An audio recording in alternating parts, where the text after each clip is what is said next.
On reste dans l'Aveyron pour la deuxième série de la semaine à présent, un petit retour dans le passé à l'occasion de la vidange du fameux barrage de Saron.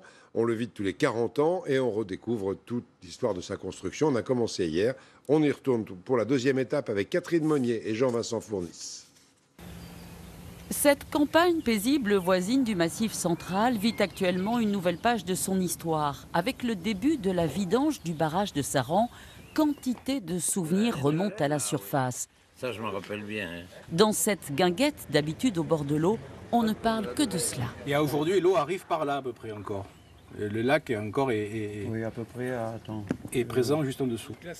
Photos et cartes postales, Daniel s'est constitué un véritable trésor qui témoigne de l'avant et de l'après-barrage. C'est devenu tout à fait une passion. Hein. Ouais. Ça me permet de comprendre l'histoire de cette vallée. Et c'est toute une histoire qu'il ne faut pas oublier et qui est toujours présente en plus. Cet écrivain a reconstitué toute l'épopée de ce gigantesque chantier entamé il y a près de 100 ans. Des milliers de bras arrivent alors de toute l'Europe pour construire cet ouvrage en béton. C'est une photo donc, qui date des années 28, 30, 32, où on a une partie du personnel qui est rassemblée.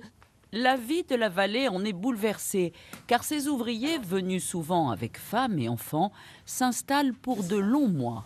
Il a fallu construire des écoles, il a fallu que des commerces s'implantent également. C'est pas la ruée vers l'or, mais c'est quand même un peu le Far West, parce que ces baraques en planche ont poussé au milieu de nulle part, dans des lieux presque inaccessibles.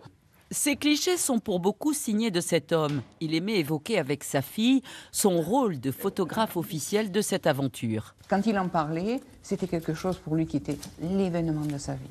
D'avoir vécu à ce moment-là et d'avoir pu voir évoluer ce chantier. Pierre a lui aussi une raison toute personnelle pour revivre ce passé avec émotion. Ce barrage, initialement, c'est mon grand-père maternel qui a trouvé la chute d'eau, enfin la déclivité de la rivière, de la Truyère qui passait. Et c'est lui qui a été l'instigateur de ce barrage, il était ingénieur.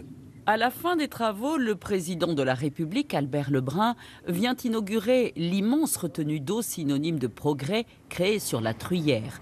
Sous l'effet de la vidange, cet affluent du Lot retrouve aujourd'hui son cours d'autrefois. On y retourne demain avec d'autres souvenirs. Et